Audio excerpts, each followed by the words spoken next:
الحمد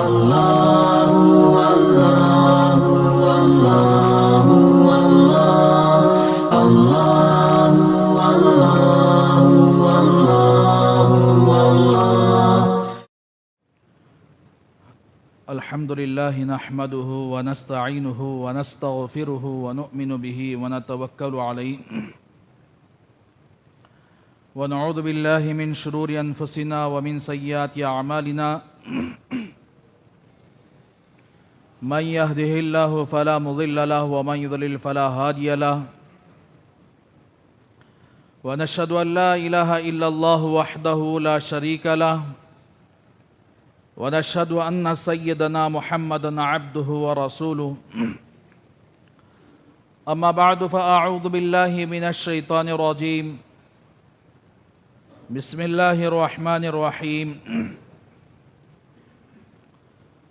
سبحان الذي أسرى بعبده ليلا من المسجد الحرام إلى المسجد الأقصى الذي باركنا حوله لنريه من آياتنا إنه هو السميع البصير صدق الله العظيم اللهم صل على سيدنا محمد وعلى آل سيدنا محمد وبارك وسلم اللهم صل على سيدنا محمد وعلى آل سيدنا محمد وبارك وسلم اللهم صل على سيدنا محمد وعلى آل سيدنا محمد وبارك وسلم رب اشرح لي صدري ويسر لي أمري واحلل عقدة من لساني يفقهوا قولي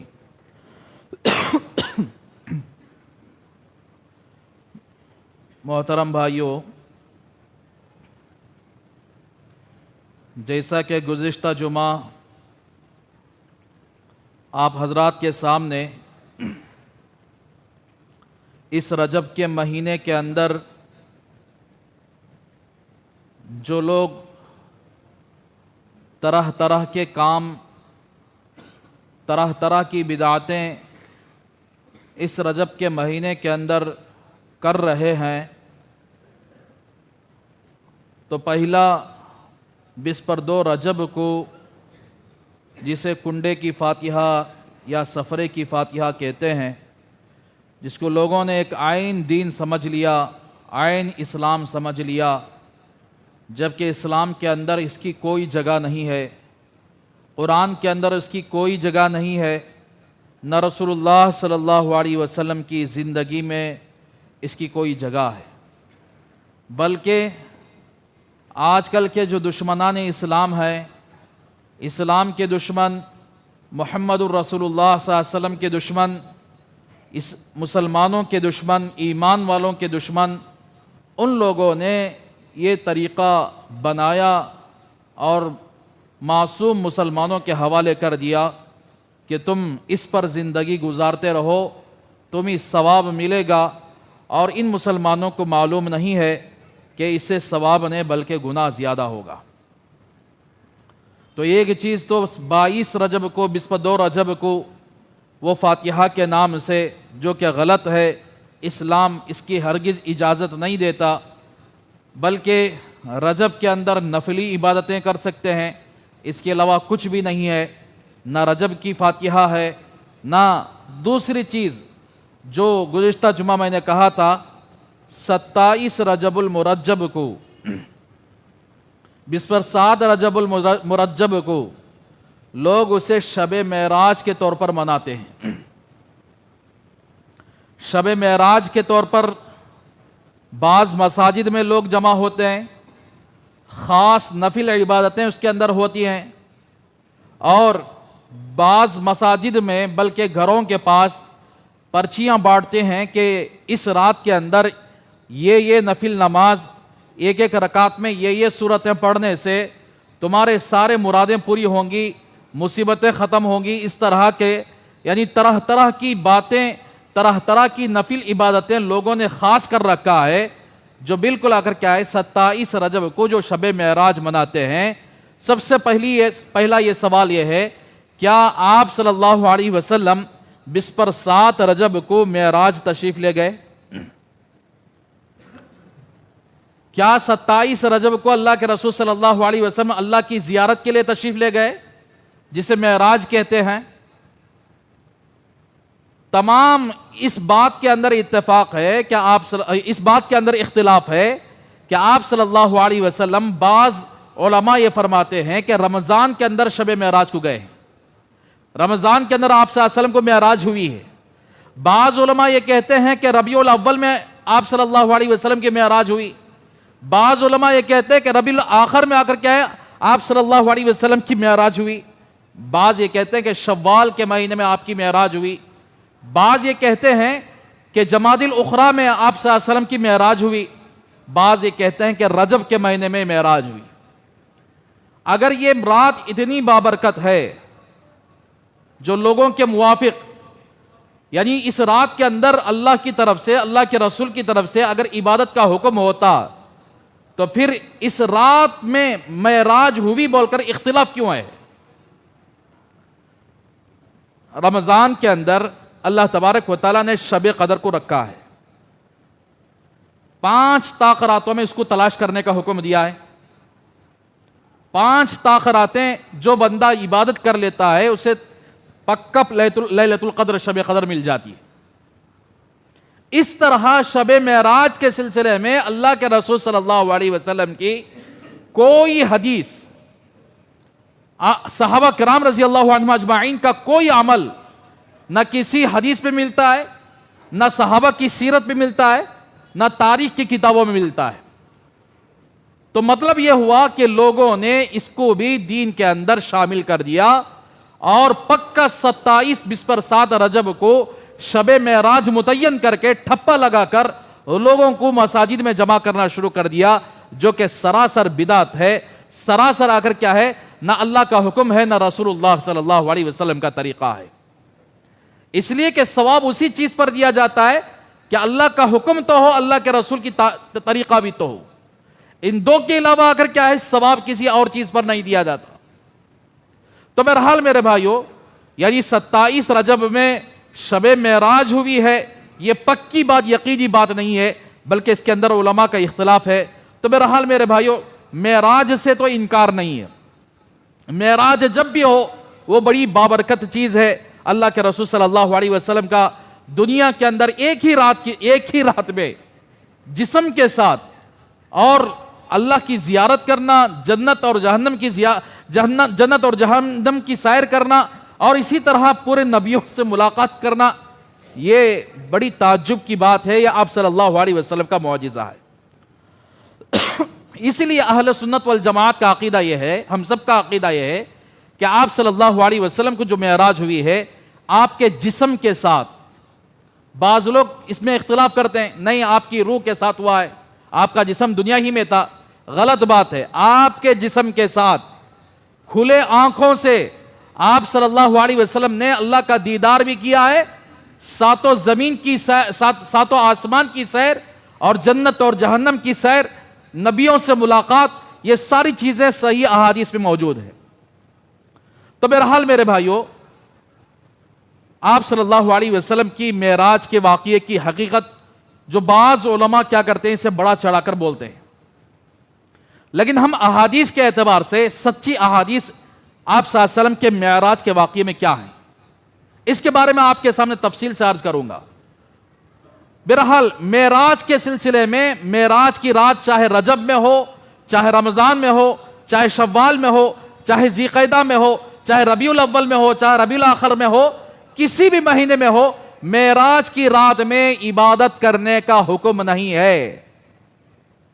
معراج کی رات میں خاص طور پر اس دن نفل عبادت کرنا، یہاں تک کہ بعض لوگ اگر کیا دن میں روزہ رکھتے ہیں، وجہ پوچھے کہ بھائی رجب کے 28ویں دن کو کوئی کو روزہ رکھے، وہ لوگ کہتے ہیں کہ اس دن جو روزہ رکھا جاتا ہے 1000 روزوں کا ثواب ملتا ہے۔ نعوذ باللہ، ایک حدیث کے اندر بھی موجود نہیں ہے کہ رجب کی 27ویں رات کو عبادت کرو اور دوسرے دن روزہ رکھنے سے 1000 روزوں کا ثواب ملتا ہے۔ بعض علاقوں میں اس روزے کا نام ہزاری روزہ کہتے ہیں، اس روزے کا نام بھی رکھ دیے ہزاری روزہ، جبکہ سارے کے سارا بدعت ہے۔ تو اس لیے میرے بھائیو، اللہ کے رسول صلی اللہ علیہ وسلم معراج جا کر واپس آنے کے بعد 18 سال رہے. 18 سال کے اندر آپ صلی اللہ علیہ وسلم نے کبھی معراج کی رات میں کبھی نفل عبادت نہیں کی. نہ صحابہ، آپ صلی اللہ علیہ وسلم کے بعد صحابہ 100 سال تک زندہ رہے. 100 سال کی زندگی میں کسی صحابی نے معراج کی رات میں نفل عبادت کی ہو، خاص طور پر اس کو شب معراج بنائی ہو، یہ کہیں نہیں ملتا. بہرحال میں آپ کے سامنے شب معراج کا وہ واقعہ جو بات آ گئی، معراج کی حقیقت آپ کے سامنے رکھنا چاہتا ہوں، جو کہ آج کل کے زمانے میں بہت سارے لوگ معراج کو نہیں مانتے. معراج کسے کہتے ہیں؟ قرآن مجید میں اللہ تبارک و تعالیٰ فرماتے ہیں سبحان الذی اسری بعبدہ لیلا من المسجد الحرام الى المسجد الاقصى الذی بارکنا حولہ لنریہ من آیاتنا انہ هو السمیع البصیر. پاک ہے وہ ذات، سبحان الذی، پاک ہے وہ ذات جس نے اسری بعبدہ، جس نے اپنے بندے کو سیر کرایا راتوں رات. اسری بعبدہ لیلا من المسجد الحرام الى المسجد الاقصى الذی بارکنا حولہ. مسجد حرام جو کعبۃ اللہ کے پاس جو مسجد ہے اسے بولتے ہیں مسجد حرام. مسجد حرام سے لے کر مسجد اقصیٰ تک، مسجد اقصیٰ کہتے ہیں فلسطین کے اندر جو آج یہودیوں نے اس کو قبضہ کر رکھا ہے، اس کو مسجد اقصیٰ کہتے ہیں. تو یہ مسجد اقصیٰ تک اللہ تبارک و تعالیٰ نے راتوں رات سیر کرایا. اور وہ مسجد اقصیٰ کون ہے، کون سی جگہ ہے؟ جس کے اطراف نے ہماری برکتیں، اللہ تبارک و تعالیٰ فرماتے ہیں ہم نے اس کے اطراف و اکناف نے برکتیں نازل فرمائی ہیں. اللہ کی خاص برکتیں وہاں پر موجود ہیں. لِنُرِيَهُ مِنْ آیاتنا، تاکہ ہماری آیتوں کو، ہماری نشانیوں کو دکھائے. تو میرے بھائیوں، آج کے زمانے میں معراج کو سمجھنا بالکل آسان. ایک زمانہ تھا جس میں ٹیکنالوجی نہیں تھی، فلائٹ کا سفر نہیں تھا، ٹرین کا سفر نہیں تھا، بسوں کا سفر نہیں تھا. ایک زمانے میں صرف لوگ اونٹوں سے سفر کرتے تھے، گھوڑوں سے سفر کرتے تھے، خچروں سے سفر کرتے تھے یا پیدل جاتے تھے. اس کے علاوہ تیز رفتار ٹرینیں، تیز رفتار ہوائی جہاز، یہ سب ان کے زمانے میں موجود نہیں تھے. ان کے سامنے معراج کا واقعہ بڑا عجیب واقعہ ہوتا تھا. اسی لیے جہاں پر کوئی عجیب قدرت اللہ تبارک و تعالیٰ کی ہوتی، جہاں کوئی عجیب کام اللہ دکھاتے ہیں، وہاں پر لفظ سبحان، پاک ہے وہ ذات، اسری بعبدہ، اپنا بندہ. یہاں نبی کریم صلی اللہ علیہ وسلم کو اللہ تبارک و تعالیٰ بندہ فرما رہے ہیں. اللہ کا بندہ، اللہ کا بندہ یعنی محمد رسول اللہ صلی اللہ علیہ وسلم. ان کو راتوں رات سفر کروایا مسجد حرام سے لے کر مسجد اقصیٰ تک. حدیث پاک کے اندر آتا ہے رسول اللہ صلی اللہ علیہ وسلم اپنا معراج کا واقعہ سنا رہے ہیں، لیکن تاریخ متعین نہیں ہے. یہ بات یاد رکھیں، یہ معراج رجب میں ہوئی، اس کی تاریخ متعین نہیں ہے، اختلاف ہے اس کے اندر. اس لیے جو چیز عبادت کے اعتبار سے اہمیت نہیں رکھتی وہ چیز میں اختلاف ہوتا ہے. اس میں عبادت کا حکم نہیں ہے. اللہ کے رسول صلی اللہ علیہ وسلم نے فرمایا، حدیث کا مفہوم ہے، میں رات میں سو رہا تھا، میرے گھر کی چھت پڑی، فرشتے آئے اور مجھے لے جا کر مسجد حرام میں رکھے. جبکہ بہت ساری روایتوں کو جمع کر کے میں کہہ رہا ہوں، میری آنکھ سو رہی تھی لیکن میرا دل جاگ رہا تھا. اور میں مسجد حرام میں تھا، مسجد حرام کے اندر بہت سارے لوگ اور سو رہے تھے. تو 3 فرشتے آئے. سب سے پہلے فرشتے آنے کے بعد سوال یہ کیا کہ بھائی اس میں نبی کون ہے؟ دوسرے نے جواب دیا کہ ان میں جو اچھا آدمی ہے وہی نبی ہے. اب اتنے لوگ ہیں بھائی، اتنے لوگوں میں اس میں فلاں آدمی کون ہے؟ تو اب جواب ہوتا ہے اس میں جو اچھا آدمی ہے وہی ہے. تو اس طرح نبی کے بارے میں ایک فرشتے نے سوال کیا کہ ان تمام سونے والے لوگوں میں سب سے پہلے آ کر کیا نبی کون ہے؟ تو ایک فرشتے نے جواب دیا اس میں سب سے بہترین آدمی وہ ہے، وہی نبی ہو سکتا ہے. تو یہ ساری باتیں اللہ کے رسول صلی اللہ علیہ وسلم اپنے کان مبارک سے سن رہے ہیں، لیکن آپ کی آنکھ سو رہی ہے لیکن آپ کا دل جاگ رہا ہے۔ تو پھر اس کے بعد یہ ہوا کہ فرشتے آپ صلی اللہ علیہ وسلم کو لے کر آب زمزم کے کنویں کے پاس گئے۔ وہاں جانے کے بعد حضرت جبرائیل علیہ الصلوۃ والسلام کے ذریعے جنت سے سونے کا تشت لایا گیا اور آپ کو اس زمزم کے کنویں کے پاس لٹایا گیا اور آپ کے گلے کے پاس سے لے کر یہاں تک پیٹ تک آپ کے سینے مبارک کو کھولا گیا۔ میرے بھائیو اندازہ لگاؤ، وہ زمانے میں کوئی آپریشن کا سلسلہ نہیں ہے۔ نبی کے دور میں کسی آدمی کو پیٹ میں درد ہوا، گڈھا ہوا یا ہارٹ اٹیک کا آپریشن کرنا ہے، وال بند ہو گئے ہوں یا کوئی اور آپریشن کرنا ہے، کڈنیوں کا آپریشن کرنا ہے، تو اس زمانے کے اندر آپریشن کی کوئی بات نہیں ہے۔ لیکن آپ صلی اللہ علیہ وسلم کا آپریشن 1400 سال پہلے کیا گیا، بائی پاس سرجری جسے کہتے ہیں، آپ کے سینے مبارک کو کھولا گیا۔ اسی لیے بعض صحابہ سے روایت ہے کہ ہم نے اپنے نبی کے سینے مبارک کو دیکھا کہ آپ کے سینے مبارک پر یعنی ٹانک کے نشان تھے، جیسے ٹانکتے نا، دھاگے سے ٹانکنے کے نشان ہم نے دیکھا۔ اندازہ لگاؤ کہ بائی پاس سرجری اللہ کے رسول صلی اللہ علیہ وسلم کے زمانے میں فرشتوں نے کیا ہے۔ آپ کے سینے مبارک کو کھولا گیا، آپ کے دل مبارک کو باہر لایا گیا، باہر لا کر اس تشت میں رکھا گیا اور اس کو آب زمزم سے دھویا گیا۔ جو جنت سے تشت لایا گیا اس کے اندر ایمان اور حکمت کی کچھ چیزیں تھی، اس کو آپ صلی اللہ علیہ وسلم کے سینے مبارک میں آپ کے پیٹ کو صاف کیا گیا، آپ کے سینے اور آپ کے پیٹ کے اندر رکھ کر اس کو آخر کیا ہے یعنی وہ ایمان اور حکمت کی ساری چیزیں رکھ کر پھر اس کے بعد آپ کے سینے مبارک کو سی دیا گیا۔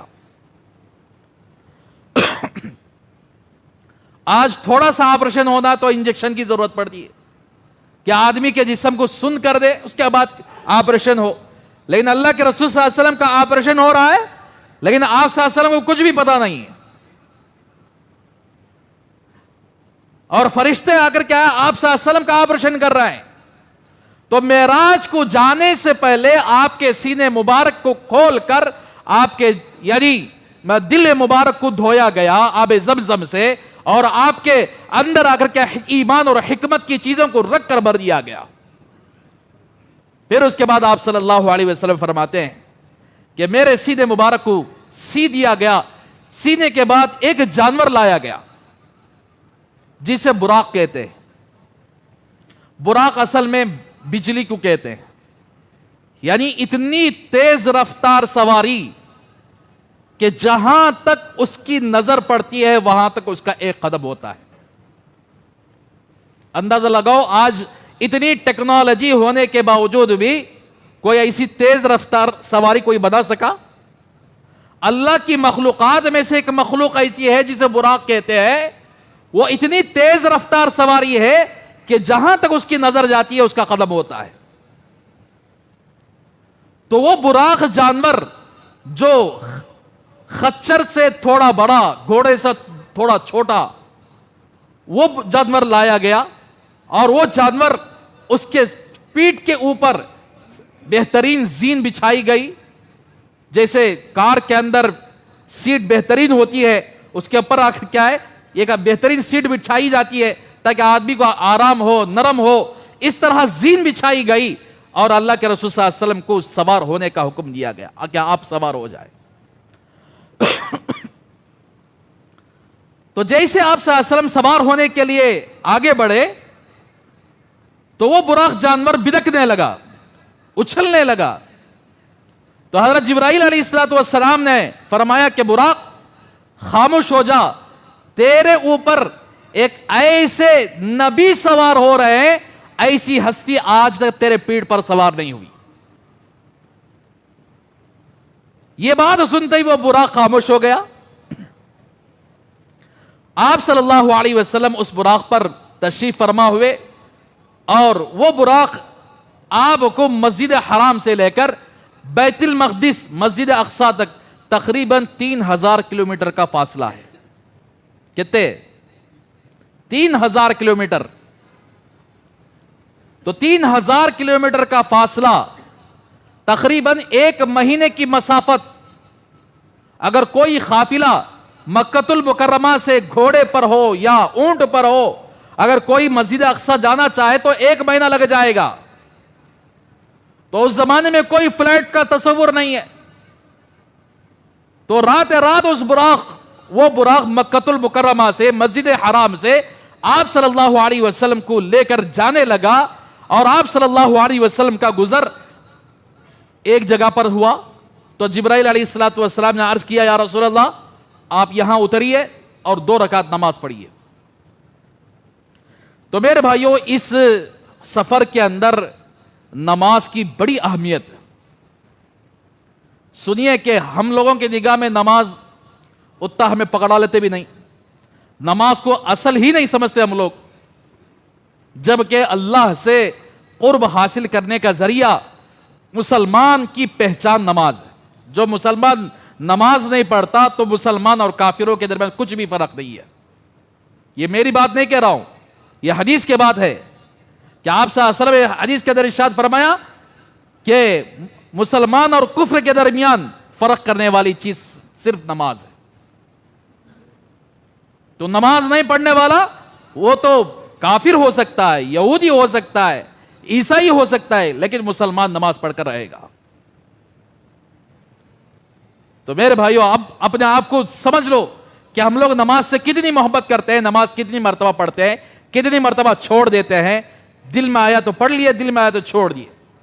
اس سفر کی ابتدا ہی اللہ کے رسول صلی اللہ علیہ وسلم کو حضرت جبرائیل علیہ السلام نے عرض کیا، یہاں اتریے، یہاں نماز پڑھیے، 2 رکعت نماز پڑھیے. آپ صلی اللہ علیہ وسلم اترے، 2 رکعت نماز پڑھے. پڑھنے کے بعد حضرت جبرائیل علیہ السلام نے عرض کیا، پیغمبر آپ جانتے ہیں کہ آپ کس جگہ نماز پڑھے؟ تو اللہ کے رسول صلی اللہ علیہ وسلم نے فرمایا، کون سی جگہ ہے؟ تو حضرت جبرائیل نے عرض کیا، یہ وہ جگہ ہے جہاں آپ کو آ کر آنا ہے، یعنی مدینہ طیبہ، جہاں آپ کو ہجرت کر کے آنا ہے، یہی وہ شہر ہے. پھر وہاں سے آگے بڑھے. کچھ دیر گزرنے کے بعد حضرت جبرائیل نے عرض کیا، یا رسول اللہ یہاں اتری، یہاں بھی نماز پڑھیے. آپ اترے، وہاں پر 2 رکعت نماز پڑھے. حضرت جبرائیل علیہ السلام نے عرض کیا، یا رسول اللہ یہ جگہ کون سی ہے جانتے ہیں آپ جہاں پر نماز پڑھیے؟ اللہ کے رسول صلی اللہ علیہ وسلم نے عرض فرمایا، کون سی جگہ ہے؟ یہ وہی جگہ ہے جہاں موسیٰ علیہ السلام کو اللہ نے براہ راست بات کیا ہے، طور سینا جسے کہتے ہیں.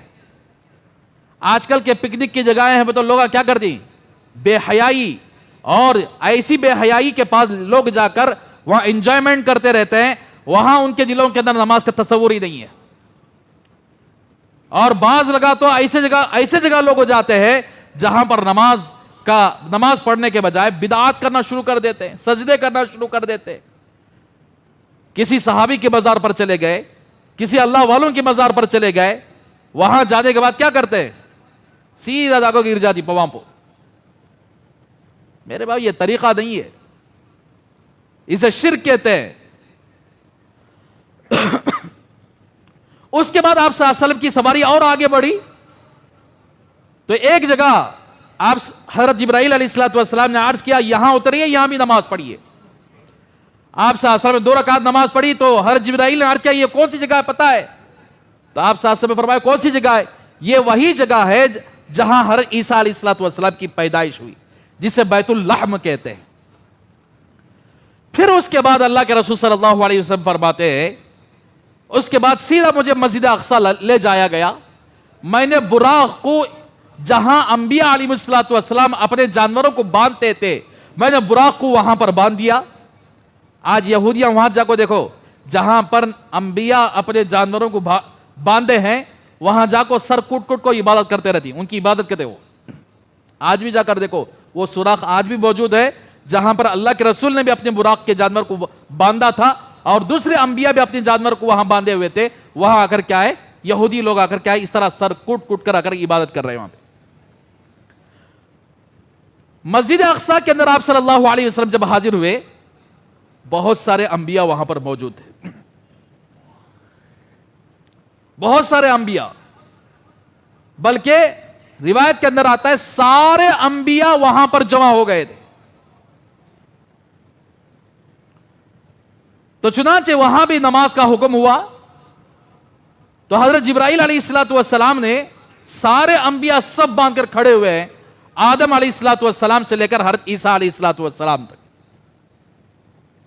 تو حضرت جبرائیل علیہ الصلوۃ والسلام نے آپ کا ہاتھ پکڑ کر آگے بڑھا دیا کہ آپ امامت کریے.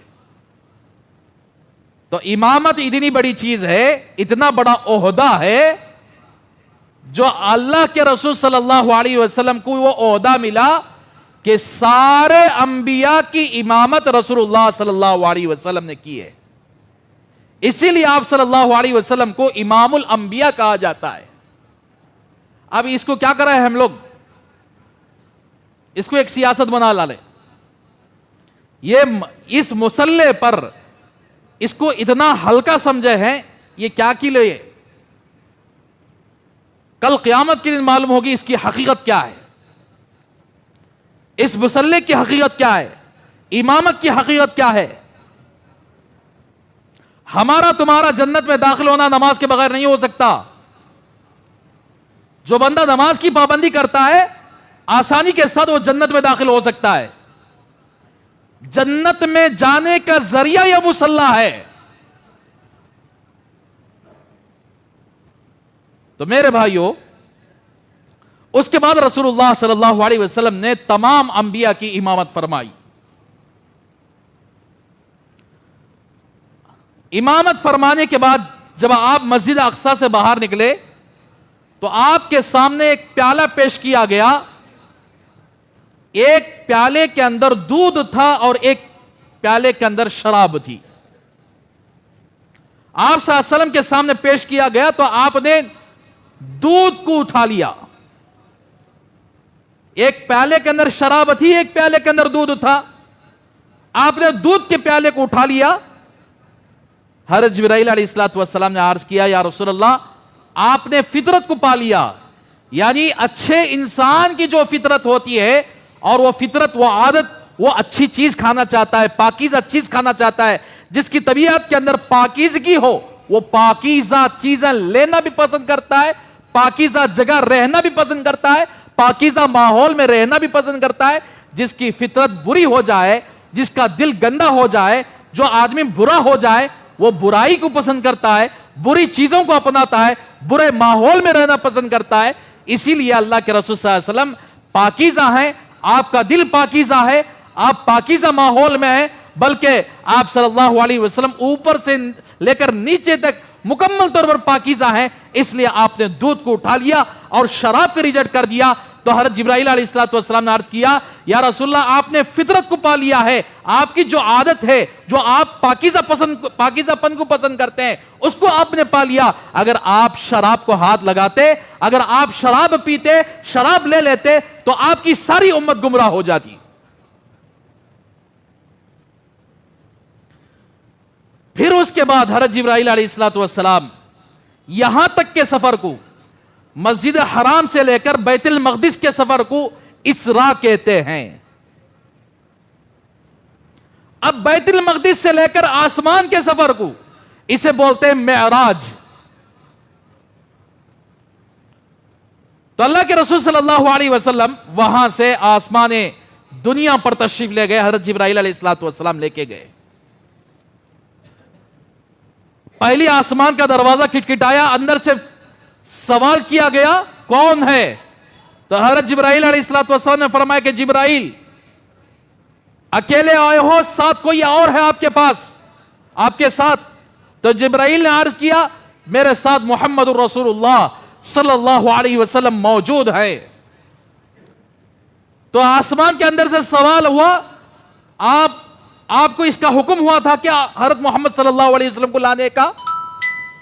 تو حضرت جبرائیل نے عرض کیا کہ ہاں مجھے حکم ہوا ہے. تو اس کے بعد دروازہ کھولا گیا، اور وہ دروازہ کھولنے والے کوئی اور نہیں، وہ حضرت آدم علیہ الصلوۃ والسلام ہے.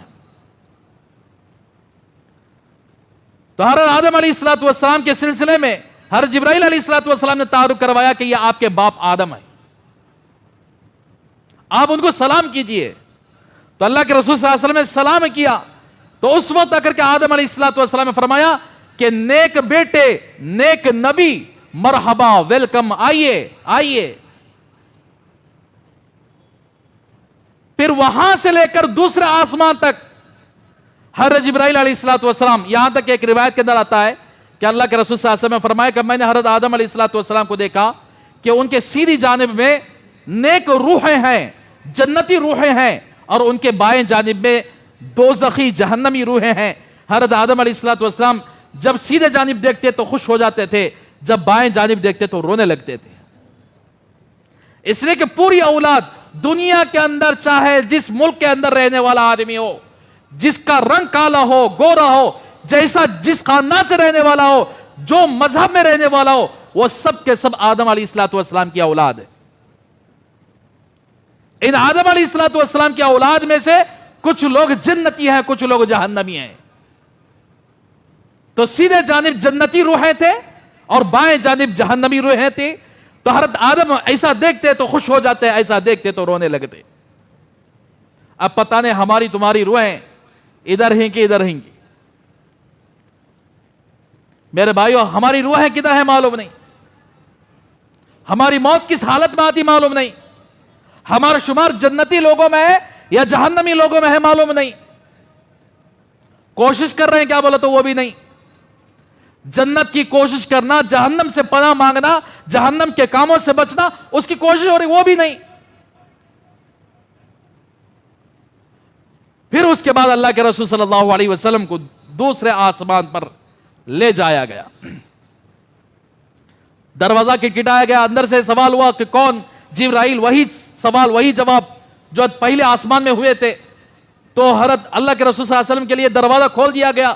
تو جب دروازہ کھولا گیا تو دو نبی تھے، حضرت عیسیٰ علیہ السلام اور حضرت یحییٰ علیہ السلام. وہ دیکھ کر اللہ کے رسول صلی اللہ علیہ وسلم کو حضرت جبرائیل علیہ السلام نے عرض کیا، یا رسول اللہ یہ حضرت عیسیٰ ہیں یا حضرت یحییٰ ہیں؟ تو دونوں نبی ویلکم کہے، مرحبا کہے، نیک بھائی، نیک نبی، آئیے، ویلکم ویلکم. پھر وہاں سے لے کر وہاں تیسرے آسمان پر لے کے گئے حضرت جبرائیل علیہ السلام. وہی سوال ہوا، کون؟ کیا واسطے آئے ہیں؟ اور کون کس کے حکم سے آئے ہیں؟ تو وہی جواب دیا گیا. پھر تیسرا آسمان کھول دیا گیا تو تیسرے آسمان پر تھے حضرت یوسف علیہ السلام. حضرت یوسف علیہ السلام کو دیکھنے کے بعد اللہ کے رسول صلی اللہ علیہ وسلم خود بیان فرماتے ہیں کہ میں نے حضرت یوسف علیہ السلام کو اتنا خوبصورت دیکھا کہ اللہ نے پوری دنیا کے اندر آدھی خوبصورتی حضرت یوسف علیہ السلام کو دیا اور آدھی خوبصورتی پوری دنیا کے لوگوں کو بانٹا. آج ذرہ ناک اچھی ہو جائے، کو ذرہ گورا ہے بولے تو ہیرو بننے کی کوشش. سمجھ میں بات؟ ذرا خوبصورت لڑکی ہو، ہیروئن بننے کی کوشش. لیکن حضرت یوسف علیہ السلام کے حسن کو دیکھیں تو کیا کریں گے؟ پوری دنیا کا آدھا حسن ان کے چہرے کے اندر موجود ہے. تو میرے بھائیو، اتنا خوبصورت اللہ نے حضرت یوسف علیہ السلام کو بنایا. تو بہرحال وہاں سے چوتھے آسمان پر سیر کرائے گئے. تو چوتھے آسمان پہ حضرت ہارون علیہ السلام سے ملاقات ہوئی، حضرت ادریس علیہ السلام سے ملاقات ہوئی. پھر حضرت ادریس علیہ السلام کے بعد پانچویں آسمان پر حضرت ہارون علیہ السلام سے ملاقات ہوئی. پھر چھٹے آسمان پر حضرت موسیٰ علیہ السلام سے ملاقات. ساتویں آسمان پر جب کٹایا گیا، پوچھا گیا کون؟ جبرائیل. ساتھ کون تو ہیں کیا؟ محمد رسول اللہ صلی اللہ علیہ وسلم موجود ہیں. تو چنانچہ ان کے لیے دروازہ کھول دیا گیا. تو اللہ کے رسول صلی اللہ علیہ وسلم کیا دیکھتے ہیں کہ جس طرح نیچے دنیا کے اندر جیسے کعبۃ اللہ ہے، کعبۃ اللہ کی سیدھے میں اوپر ساتوں آسمان کے اوپر بیت معمور ہے. جہاں پر بیت معمور پر ٹیک لگائے ہوئے ایک بوڑھے میاں بیٹھے ہوئے دیکھ. حضرت جبرائیل علیہ السلام نے عرض کیا، یا رسول اللہ ان کو سلام کیجئے آپ. اللہ کے رسول نے سلام کیا، یہ تمہارے باپ ابراہیم ہیں، یہ تمہارا باپ ابراہیم ہے. تو ابراہیم علیہ السلام اللہ کے رسول صلی اللہ علیہ وسلم کو دیکھ کر، نیک بیٹے تشریف لائیے، نیک نبی تشریف لائیے، مرحبا. تو اللہ کے رسول صلی اللہ علیہ وسلم فرماتے ہیں اس کے بعد بیت معمور پر جن فرشتوں کو دیکھا، جس طرح دنیا کے اندر لوگ کعبۃ اللہ کا طواف کر رہے ہیں، وہاں بیت معمور کا بھی طواف ہو رہا ہے. وہاں پر یعنی ایک مرتبہ 70,000 فرشتے طواف کرتے ہیں. ایک مرتبہ ان فرشتوں کا ایک بار طواف ہو گیا، پھر قیامت تک دوسری مرتبہ ان کی باری نہیں آئے گی. ایسے 24 گھنٹے طواف ہوتا رہے گا. اسی لیے میرے بھائیوں، کعبۃ اللہ ایسی جگہ ہے جہاں پر 24 گھنٹے طواف ہو. کیا کریں یہ ملعون، کیا کریں ایسے لوگ جو یہودیوں کے گود میں پل کر مسجد حرام اور مسجد نبوی پر اس طرح کے قانون بنائے کہ وہاں کعبۃ اللہ کا طواف بھی چند گنے چنے لوگ کریں. چند گنے چنے لوگ. کیا بولا تھا؟ حالات ویسے ہے. نعوذ باللہ من ذالک. اللہ کے گھر کا طواف تو 24 گھنٹے ہونا چاہیے تھا. اللہ کا گھر تو 24 گھنٹے آباد ہونا چاہیے تھا. اللہ کے نبی کی مسجد تو 24 گھنٹے اگر اعمال میں تھی. آج آ کر کیا ہے یہ سلطنتیں، یہ سلطنت، یہ حکومت آ کے یعنی وہاں پر عبادت کو بھی آ کر کیا محدود کر دیے کہ اتنے لوگ عبادت کریں گے. تو میرے بھائیوں، اسی لیے اللہ نے یعنی بیت معمور سا تو آسمان پر بنایا ہے جو روزانہ 70,000 فرشتے اس کا طواف کرتے ہیں، اور ایک مرتبہ فرشتہ طواف کر لیا تو قیامت تک باری نہیں آئے گی. اتنے فرشتے اللہ نے بنائے. پھر اس کے بعد اللہ کے رسول صلی اللہ علیہ وسلم فرماتے ہیں، مجھے آگے لے جایا گیا جہاں پر ایک درخت تھا جس کے پتے ہاتھی کے کان کے مانند تھے اور جس کے پھل ایک مٹکے کے مانند تھے، اور اس جھاڑ کے جڑ سے، پیڑ سے 4 ندیاں نکل کر آ رہے ہیں. ایک دودھ کی ندی تھی، ایک شہد کی ندی تھی، اور ایک شراب کی ندی تھی، ایک پانی کی ندی تھی. پانی بالکل صاف و شفاف. وہاں اگر 20 روپے باٹل بول کر، منرل واٹر بول کر خرید نہیں سکتے. بالکل صاف پاکیزہ پانی، جنت کا میٹھا پانی. ایک مرتبہ جنت کا پانی پی لیا تو زندگی بھر پیاس نہیں لگتی. اور اسی طرح دودھ، دنیا کے اندر تو مکسنگ ملتا ہے. دودھ ورجنالٹی ختم ہو گئی دنیا کے اندر. لوگ پوٹروں کا دودھ ڈال کر بیچ دیتے ہیں، اور گائیوں کو طرح طرح کے کیمیکل کھلا کر اسے 2 لیٹر دینے کے بجائے 20 لیٹر کا یعنی دودھ نکلوا رہے ہیں. لیکن وہاں کا دودھ بالکل اصلی دودھ. اصلی دودھ کی ندی 1 لیٹر 2 لیٹر نہیں، کتنے لیٹر ہوں گے اللہ ہی بہتر جانے.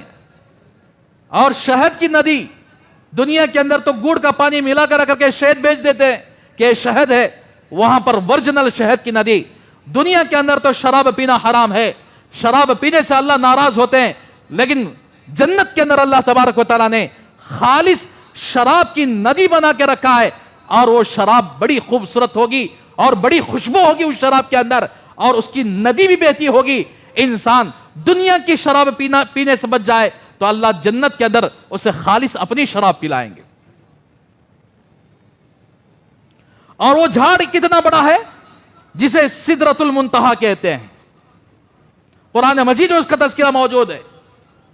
تو اللہ کے رسول صلی اللہ علیہ وسلم فرماتے ہیں کہ میں نے سدرۃ المنتہا کا ایک شاخ اتنی بڑی، ایک ڈالی اتنی بڑی کہ 100 سال تک سوار اپنی تیز رفتار سواری میں سواری کرتا رہے لیکن اس کے سائے کو پہنچنے والا نہیں ہوگا. اتنا بڑا درخت اگر سدرۃ المنتہا، اور اسی جگہ پر سارے نیک لوگوں کی روحیں جاتی ہیں، اور اسی جگہ پر یعنی فرشتوں کو احکامات ملتے ہیں اللہ کی طرف سے کہ دنیا کے اندر فلاں آدمی کی روح نکالنا ہے، دنیا کے اندر فلاں جگہ بارش برسانا ہے، دنیا کے اندر فلاں جگہ روزی کا انتظام کرنا ہے. وہاں پر فرشتوں کا ہجوم ہوتا ہے. وہاں پر فرشتے اللہ کا حکم لے کر دنیا کے اندر پھیلتے ہیں. تو پھر اس کے بعد یہ سدرۃ المنتہا ہے، وہ بیری کا درخت جس کے پاس اللہ کے رسول صلی اللہ علیہ وسلم پہنچے، اور وہاں پر یہ ساری چیزیں آپ صلی اللہ علیہ وسلم نے اپنے آنکھوں سے دیکھا. اس کے بعد اللہ سے ملاقات کرنے کے لیے آگے بڑھتے ہیں. انشاءاللہ وہ اگلا جمعہ آپ کے سامنے تفصیل سے بات آئے گی۔ تو میرے بھائیوں، یہ معراج کا جو واقعہ میں آپ کے سامنے سنایا ہوں، تمام احادیث کا نچوڑ ہے۔ الگ الگ احادیث کو جوڑ کر سارے احادیث کا ایک نچوڑ ہے۔ تو اس لیے معراج کی رات متعین نہیں ہے کہ رجب کے اندر ہی آپ کی معراج ہوئی ہو، اس کے اندر اختلاف ہے۔ اس لیے معراج کی رات کو عبادت کے طور پر منانا، جس طرح 15ویں شعبان کی رات کو عبادت کے طور پر مناتے ہیں، لیلۃ القدر کی رات کو آخر کیا ہے، عبادت کے طور پر مناتے ہیں، اس طرح کوئی حدیث معراج کی رات کے سلسلے میں کہ تم معراج کے رات میں اللہ کے رسول معراج تشریف لے گئے تھے، نماز لے کر آئے وہاں سے، اس لیے تم نمازہ پڑھو۔ فرض نمازہ چھوڑا کو نفل نمازہ پڑھنا شروع کر دانے آدمیاں۔ فرض کو اتنی اہمیت نہیں، پگڑی باندھنا سنت ہے میرے بھائیوں، ستر چھپانا فرض ہے۔ آدمیاں کیا کر ڈالی، ستر کے بارے میں چھوڑ ڈالی، پگڑی باندھ ڈالتے ہیں۔ مثال بول رہا ہوں میں، فرض کل قیامت کے دن اللہ تبارک و تعالیٰ سوال کریں گے۔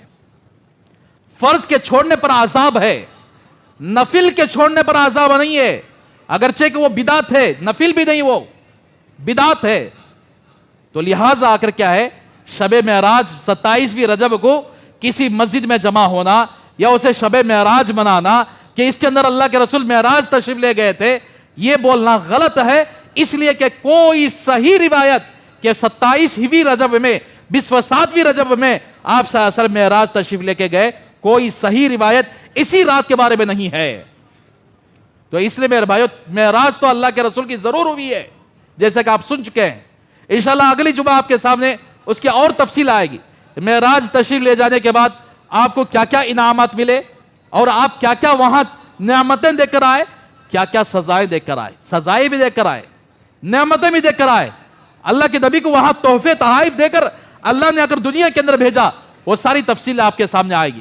تو بہرحال میرے بھائیو، ہمیں چاہیے کہ آخر کیا ہے، جہاں تک ہو سکے ہماری عبادتیں اسی وقت قبول ہوں گی جب اس عبادت کو ہم اللہ کے رسول کے طریقے پر کریں گے، اس عبادت کو ہم صحابہ کیا کر کیا ہے، نہج پر کریں گے، ان کے طریقے پر کریں گے۔ اگر ہم نے اپنی منمانی چلائی دین کے اندر، اسلام کے اندر، تو پھر وہ عبادتیں آخر کیا ہے، قابل قبول نہیں، بلکہ ان عبادتوں کی وجہ سے ان کو گناہ ہوگا۔ جیسے اللہ نے حکم دیا کہ عید کے دن روزہ رکھنا حرام ہے، حرام ہے نہیں، کوئی یہ کہنا ہے میں روزہ رکھتا ہوں، بھائی روزہ نہ بھائی رکھتے ہیں، سو اللہ نے منع کیا ہے، رکھو نہ کرو، تمہیں کون ہوتے رکھنے کے واسطے؟ اب اس وقت روزہ رکھا عید کے دن، ثواب ملتا گناہ ملتا؟ ظاہر سی بات ہے، اللہ ناراض ہوتے ہیں، اللہ جب ناراض ہوتے ہیں تو گناہ ہی ملتا ہے۔ اللہ کا حکم ہے سورج نکلنے کے وقت نماز نہیں پڑھنا۔ کوئی کہے کہ بھائی میں نماز پڑھ دوں، نماز نہ بھائی پڑھ رہے ہیں، اللہ نے منع کیا نماز نہیں پڑھنا، نماز پڑھنے سے اب ثواب نہیں، گناہ ہے۔ اس لیے دین کا نام ہے اتباع، ہم نبی کی اتباع میں کام کریں گے۔ نماز پڑھنا ہے تو نبی کی اتباع میں، روزہ رکھنا ہے نبی کی اتباع میں، حج کرنا ہے نبی کی اتباع میں، جو کام کرنا ہے نبی کی اتباع میں کریں گے ثواب ملے گا، نبی کے خلاف کریں گے تو گناہ۔ اس لیے میرے بھائیو، یہ چند باتیں آپ کے سامنے تھی۔ اللہ سے دعا کریں کہ اللہ تبارک و تعالی ہم سب کو بدعات سے، خرافات سے، رجب کے اندر جو خصوصی طور پر لوگ بدعتیں کرتے ہیں، وہ چاہے وہ کنڈوں کی فاتحہ ہو، چاہے وہ شب معراج کے اندر نفل عبادتیں ہو، اللہ امت کی حفاظت فرمائے، ہم سب کو نبی کریم صلی اللہ علیہ وسلم کے طریقے پر چلنے والا بنا دے، آپ صلی اللہ علیہ وسلم کا راستے کو مضبوطی کے ساتھ پکڑنے کے اللہ ہم سب کو توفیق عطا فرمائے۔ تو میرے بھائیو، جس طرح گزشتہ جمعہ آپ کے سامنے یعنی اعلان ہوا تھا، الحمدللہ اس اتوار بھی بہت ساری مستورات، تقریباً 360 مستورات جڑے ہوئے تھے، 360 عورتیں اجتماع میں یعنی آئے ہوئے تھے۔ الحمدللہ یہ آپ لوگوں کی فکر ہے، آپ کی توجہ ہے، اور اللہ تبارک و تعالیٰ کا فضل ہے کہ انشاءاللہ ہر اتوار اسی طرح آ کر کیا ہے 2:30 بجے آپ لوگ اپنی عورتوں کو، کوئی دیول گلی کی کوئی عورت اتوار کے دن اپنے گھر میں نہ رہ پائے، بلکہ سیدھا اجتماع کو بھیج دیں 2:30 بجے۔ اگر آپ کو شادیاں کا موقع بھی مل جائے تو شادی کو جا کر فوراً آ کر کیا ہے اجتماع میں پہنچانے کی کوشش کریں، اس لیے کہ اللہ نے ایک اچھا موقع دیا ہے، اور اس کی وجہ سے ہمارے محلے کے اندر بلکہ ہمارے شہر کے اندر انشاءاللہ دین پھیلے گا، لوگ آ کر کیا ہے صحیح راستے پر چلنے والے بنیں گے، اور اسی طرح اس کے اندر میں نے گزشتہ جمعہ بھی اعلان کیا تھا 3 باتیں ہم اپنی بہنوں کو سکھا رہے ہیں. ایک تو آ کر کیا ہے تعلیم، قرآن کے فضائل وغیرہ تعلیم کرتے ہیں، اور ایک تو آ کر کیا ہے ان کی یعنی سورہ قرآن صحیح کروانا.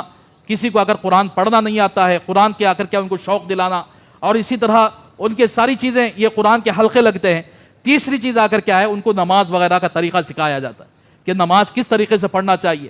تو اس لیے آ کر کیا 2:30 بجے اپنی عورتوں کو وہاں پر بھیجنے کی کوشش کریں، اور پورے محلے کے اندر انشاءاللہ ہر مرد، یہاں جتنے مرد یعنی حضرات بیٹھے ہوئے ہیں، ہم نے کتنی بہترین باتیں سنی آج معراج کے تعلق سے، اسی طرح ان تک بھی آ کر کے وہ باتیں پہنچنا ہے. تو پہنچنے کے لیے کیا کرنا ہے، ہم لوگ خود فکر کریں گے. آج دیکھیں نہیں کہ حالات کیسے آ رہے ہیں، آپ سنیں نہیں پورے سوشل میڈیا کے اوپر کیا ہنگامہ برپا کھڑا ہوا ہے. کس کی وجہ سے؟ عورتوں کی وجہ سے. یعنی حجاب پر یہ دشمنان اسلام اگر اتنا آ کر کیا ہے اٹیک کر رہے ہیں کہ ہماری مسلمان عورتوں کو سے حجاب نکلوانا چاہ رہے ہیں. آج حجاب نکلوانے کی کوشش کریں گے، کل کپڑے نکالنے کی کوشش کریں گے وہ لوگ. اس طرح دشمن ہماری عورتوں کے پیچھے لگے ہوئے، ہمارے اسلام کے پیچھے لگے ہوئے. ایسے وقت میں تمہاری بھی ذمہ داری بنتی ہے، ہماری بھی ذمہ داری بنتی ہے کہ ہم عورتوں کو صحیح معلومات کروائیں. ہم اپنے پردے پر، اپنے حجاب پر جان دینے والے بن جائیں. ہم اپنے آ کر کیا اسلام پر جان دینے والے بن جائیں. ہم اپنے دین کو رائی کے دانے کے برابر بھی کمی کرنے والے نہیں ہوں گے.